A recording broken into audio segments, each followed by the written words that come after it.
Hey everybody, it's the Nitty Professor. A lot of people associate South Dakota with Mount Rushmore, maybe even Crazy Hours, but many people don't know that we also have dignity. There she is in all her glory, with my son standing at her base. So this statue was erected in 2016. It's a wonderful testament to human dignity, and I thought that would be a good topic for a podcast relevant to knitting, and encourage everyone. Here you can see, so the dignity statue is located in Chamberlain, South Dakota. It is right off of the highway, Interstate 90, and that's a view of the Missouri River there. You can also see the back. So the sort of subject of this statue is an indigenous woman receiving a star quilt. And I brought up a few facts about it here on Wikipedia. The full name of the statue is Dignity of Earth and Sky. And it's on a bluff overlooking Missouri, Chamberlain, South Dakota, 50 feet high. Stainless steel is the material that it is made of. The sculptor is Dale Claude Lamphere, and according to Wikipedia, it depicts an indigenous woman in plain style dress receiving a star quilt. So the idea behind this is to honor the culture of the Lakota and Dakota peoples who are indigenous to this region. I am proud to say that I actually have the South Dakota license plate with the dignity statue on it. Most people have the Mount Rushmore, the dead white guys. So I am very proud that I get to have dignity. You just have to pay like an extra $25 or something. And it just made me so happy that I could, have that license plate on my vehicle. So yeah, so let's talk about dignity in relation to knitting. Now, I did some research. Actually tried to call my pastor, to email. I couldn't find the phone number. So I'm going to have to connect with her, maybe get after her a little bit for being a little bit hard to reach. But in any case, I decided, I have friends who know about this topic. So I called a good friend of mine who is a spinner, a knitter, a weaver, an artist. And of course, right away, she was like, oh yeah, and we had a really nice discussion about this topic. And I always learn stuff from her. She just knows all this lore. In fact, she knows her way around indigenous culture way better than I do. So that's really helpful. But in any case, she gave me some very good ideas. I probed the depths of ChatGPT a few times, engineering my prompts to try to bring into the equation some ideas that we came up with. So I'm going to just take a look here at what ChatGPT came up with, and we'll see, what we want to tweak, what we want to draw out. But the first point that we have here is knitting as decolonial praxis. So I like that one a lot. That's a big one. What I'm getting here is knitting, like many textile arts, which historically were dismissed as women's work, particularly by colonial and industrial ideologies separating art from craft. And that was something that we talked about. Mind from hand and labor from meaning can be reclaimed as an act of decolonization. So those are things that I've thought about, is how we're divorced from the objects that have a lot of meaning in our lives, the clothes we wear, the items, the tools that get us through every day, because they're made in factories way far away. And it really all started with Fordism. Before Ford, the people who made cars, they understood the whole process from beginning to end. But after Ford, each worker only got to do one tiny aspect of putting that car together. So they were divorced from the whole process of making the entire object. And the end result of that was a reduction in their agency, a lack of understanding of what it was they were actually making, how they were contributing, where they felt it fit in, a lack of connection with the objects that they were making. So I really like this point, and I think a lot of you, feel free to chime in, right? The last time I did a video a little bit like this, I got some awesome comments, and a lot of you are really smart, you're really wise, and you can contribute to, helping us to kind of frame this discussion into something that we can sort of take away and feel like, yeah, I grasp that, I understand that. I understand how what I'm doing is helping me, to retrieve my agency and, to feel like my dignity is intact. So reclaiming knitting is an act of decolonization, a way to affirm indigenous, feminine, and communal knowledge systems. And I don't think we have to reduce it to feminine. I think we could probably just say human, but let's just be honest, right? So feminine contributions to the economy were discounted for centuries. And so, yeah, we want to bring that back. And the colonial powers sought to erase or control. Then ChatGPT is really cute. They'll put in these kind of little like quotes in there and stuff. And of course, if I was to use the same prompt again, it would come back and it would have something different. But in any case, in every stitch, we restore value to what empire deemed valueless, which I actually like that. And every pattern, we remember the knowledge passed hand to hand outside of books and beyond conquest. This thing about books, I love books, right? But let's face it, writing is a new technology. And the whole idea behind writing was that now we can actually keep records, and therefore we can have more of economy, we can have more of a government administration, we remember who did what, who deserves punishment, and who doesn't. So writing is, it's a little bit tainted. I acknowledge the tension there between like me as a writer, and then, the whole, used to be everything was oral history, right? So people told stories in community, and now we just read in the privacy of our own home. It's fine. It's where we are. But then here's the next point, homo faber. And the reason I wanted ChatGPT to address this is because it comes up as a topic in my first novel. There's a whole chapter where the main character sort of realizes himself as man the maker in this. It's a really cool scene. I'm going to make you all wait for it. Hopefully I'm going to get this novel out this summer. I'm getting some critiques.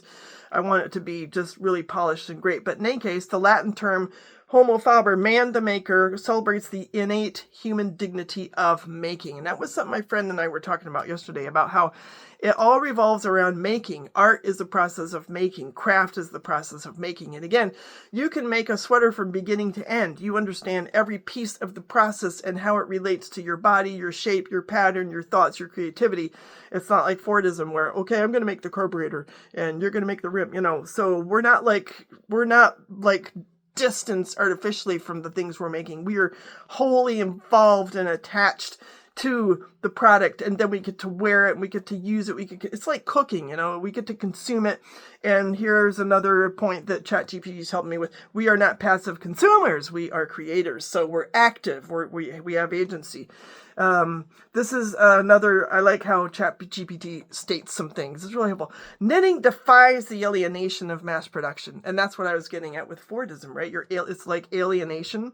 Knitting reconnects us to material, to rhythm, to purpose.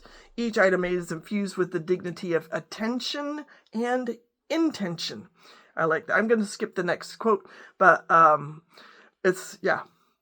Gandhi. So my friend and I she was like, you've got to talk about Gandhi. And I'm like, right. So you're talking about, Gandhi's role in reclaiming spinning is something that, people had done in order to assert their own agency, to have control over their own bodies, their own materials, their own tools, what they wore on their bodies, and their own culture, right? So Gandhi's embrace of the spinning wheel, called the charkha, was a powerful symbol of India's resistance against British imperialism. So I think, I should just probably at some point do a whole video about him, especially when I go back to spinning. Maybe during the Tour de Fleece. That would be really cool. Of course, he spun cotton. And my friend was emphasizing that, how cotton was just this, homegrown product that in India was just part and parcel of the clothes that they wore on their back. And people would spin their own cotton and turn it into garments.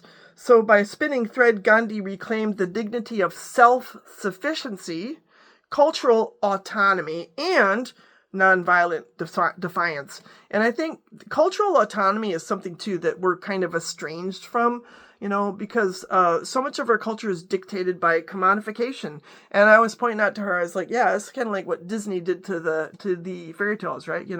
The stories that grandmas told to their children all of a sudden were sort of converted into this big economic powerhouse and stuff, and commodified and sold back to us as though we couldn't make up our own stories anymore.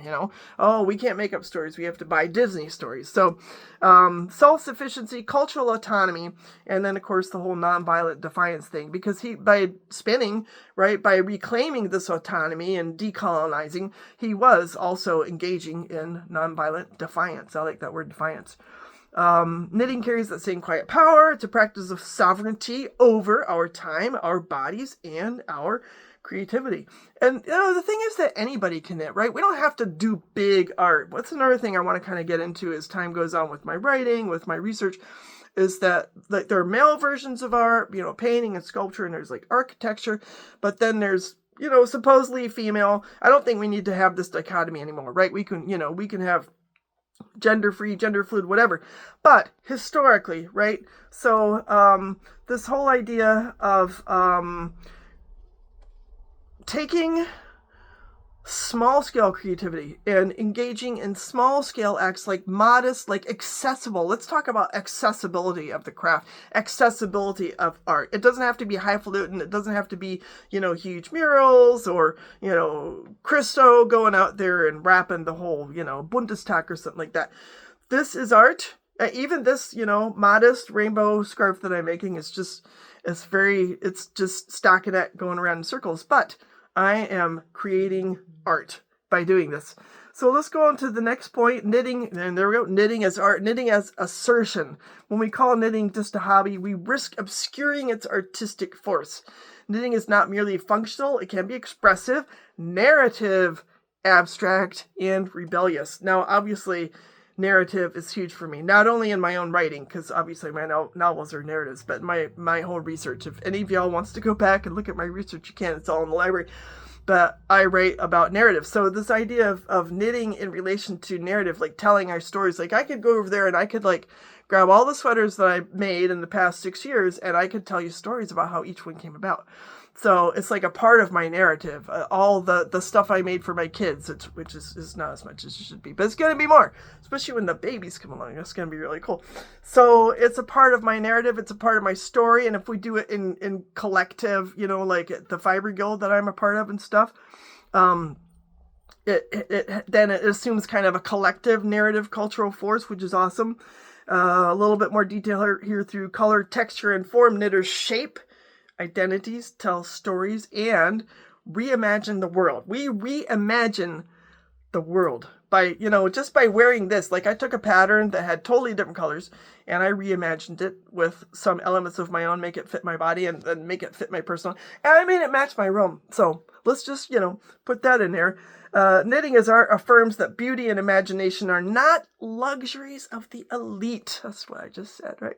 They are fundamental to human dignity. It's like we're realizing our own self in material form. And I think this emphasis on the materiality of, taking our mind and then sort of radiating out into a product that is of our own making and then of our own wearing and use, that it's really powerful. So here, ChatGPT is telling me that to pick up the needles is to participate in a quiet revolution. Okay, one that insists on value beyond productivity, presence over speed, and the irreducible dignity of human hands. And again, that's not to say that we all have to have hands, right? People can create with their voice. They can create with their feet. They can create with, all kinds of things. I remember hearing a quote, this was a long time ago, it had to do with something about body positivity, that it's not just about what your body looks like, but it's what your body can do. That's so powerful. What your body can do is extraordinary. It really is. The dignity, not just of human hands, but, of the human body and what we can create, what we can accomplish with our bodies. So I like the idea that it's, value beyond productivity. My son was working at Target and it's all about metrics, and speed. And then he came home and he's like, what did I accomplish? Nothing. I put a bunch of stuff on the shelf. I didn't create anything. I didn't think anything. My body was basically just being used like a machine. And that's the productivity angle. So, right. So our value transcends that. That's just so important. Whether knitting for warmth, for beauty, or for resistance, we uphold a tradition that is personal and political, yes, ancient, and renewed. So, the traditions, it's like you're carrying on, like you're reliving the legacy of the people before you. My first novel is called The Ancestor, and it's all about that. I can't wait to get it out for you. I'm looking forward to it. So anyhow, that's what ChatGPT came up with. There are some other things that included in a previous prompt, but I wanted to kind of go off of my friend's conversation and see what it would do with that. So anyhow, I hope you all are engaged in some really awesome making, and doesn't matter what it is, who it's for or how big or how small, just by doing this, we are exercising, let's just say we're realizing our dignity. So on that note, I really appreciate I'm looking forward to your comments, really appreciate your having a listen, and I hope you all have an awesome weekend, and we'll talk again soon. Ciao.